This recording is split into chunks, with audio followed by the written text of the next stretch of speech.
Ship classes in Stellaris come in all flavors and sizes, from the small but punchy Corvette to the slow powerhouse of the battleship, from the flexible cruiser to the super niche juggernaut. There is something here for everyone. My name's Acebeck, and today I've partnered with Paradox Interactive to tell you all about the different ship types and their general purpose in the game. If you're new, this may be a perfect time to learn how to use a battleship, or one of those elusive frigates. Now let's kick things off here with the absolutely venerable Corvette. This is the very first ship you start with at the start of the game, and even though it's small, it has the general ability to adapt to nearly any situation, making this one of the ship types that you can take with you the whole game. It's fast, it has the highest evasion of any ship, and is great at suppressing pirates throughout your entire session. Early game, it's the mainstay of your fleet and you'll likely have hundreds of them. Over time, however, they'll slowly start to be relegated to being more of a distraction to your enemy, something to shoot at so that your big guns do not get targeted.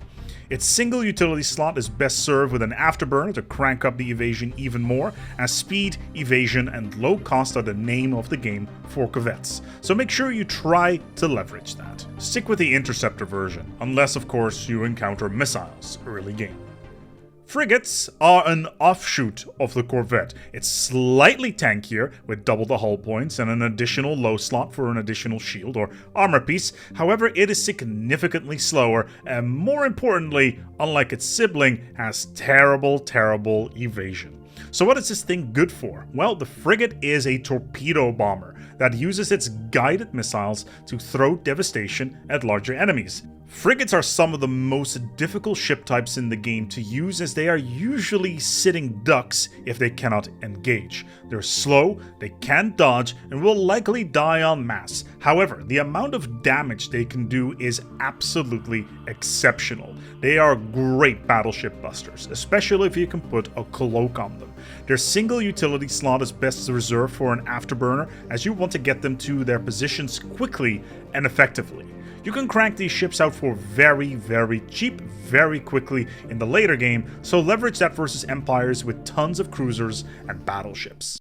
Which takes me to destroyers. They are the first multi-role ship in the game. They can be set up like small artillery platforms with their single L slot, or become a Corvette buster with a gunship design using nothing but autocannons, or maybe becoming a dedicated anti-missile picket design to screen larger ships. Destroyers outclass Corvettes in nearly every category except evasion and speed. More firepower, better flexibility, larger weapons, and with the Inceptor module enabled 2 utility slots that can be used to add more afterburners. Its base price is twice as expensive as a Corvette, and it will take twice as long to build, but in general should outclass a Corvette in a one-on-one fight. Unless of course it's picket. That thing won't do much damage versus anything unless it's missiles. So where do you put this thing? Well, you brawl it versus Corvettes that are after your capitals, or maybe use them as cheap frigate burners. The double utility slot means you can chase down anything or any fleet, or be just a nuisance behind enemy lines without too much trouble. Also, it's nice to have a few cheap pickets with your cruisers and battleships so they can focus on more important things. Which takes me to the ultimate jack of all trades, the cruiser. There was a point in the game's history that cruisers would outclass every single other ship. Thankfully, that was a long time ago. However, that doesn't mean that cruisers cannot be extremely useful. This is the first type of ship that can field strike craft, something that if you unlock the cruiser early enough with, cannot really be countered, so an early hangar design is pretty nice. On the other hand, you can fit this thing out like a larger frigate, except instead of one guided missile, you can put 3 things on this, which in combination with the 3 utility slots means that you can get to enemy ships really quickly. When you first unlock it, it'll crush destroyers in one-on-ones. If other cruisers are part of the game, start using missiles. Just fill this thing up with missiles. The more the merrier. Make it rain, especially versus other large ships. Speaking of large ships, the battleship is the king of space. No questions asked. Sure, it's fairly slow, but that's really where all the negative ends. It can lay waste to enemy fleets at nearly any range, especially if you have XL weapons. You did research those, right? If not, get on that right away, because battleships are all about long-range engagements. The ability to strike the enemy with overwhelming firepower before they even get within range. The spinal cannons facilitate this, and you want to have as many of them as possible. They are, however, pretty weak versus frigates as well as evasion corvettes, so make sure that you have enough support cruisers and a swarm of corvettes of your own.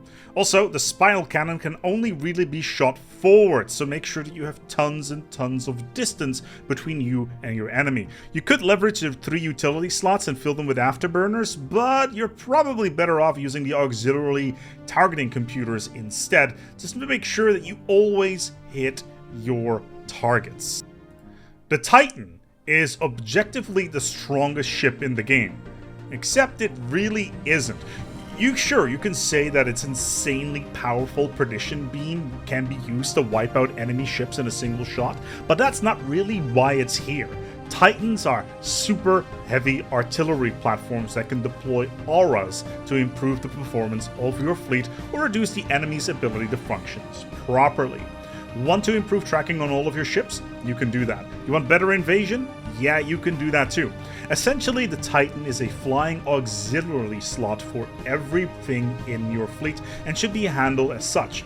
Auras don't stack, so if you're going to have multiple Titans in your fleet, make sure they all have different aura designs. Then there's the Colossus. It does naughty things to planets. Should probably not be left without an escort. That's pretty much all we can say about that. And the final ship that we're going to be talking about today is the Juggernaut. Now, the Juggernaut is the ultimate command ship, and on paper this thing is insanely powerful. However, like the Titan, this is a support ship with massive auras. However, even with those auras, it really should not be engaging the enemy at all.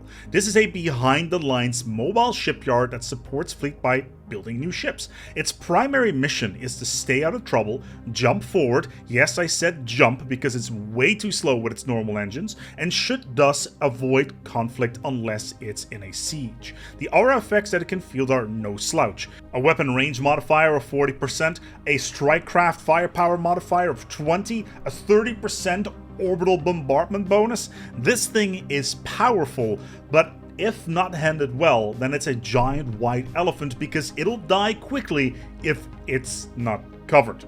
And that wraps things up for ships, as well as their general roles within Stellaris. I hope you learned something new today and that you were ready to apply it to your next game. My name has been Acebek, and I'll see you next time.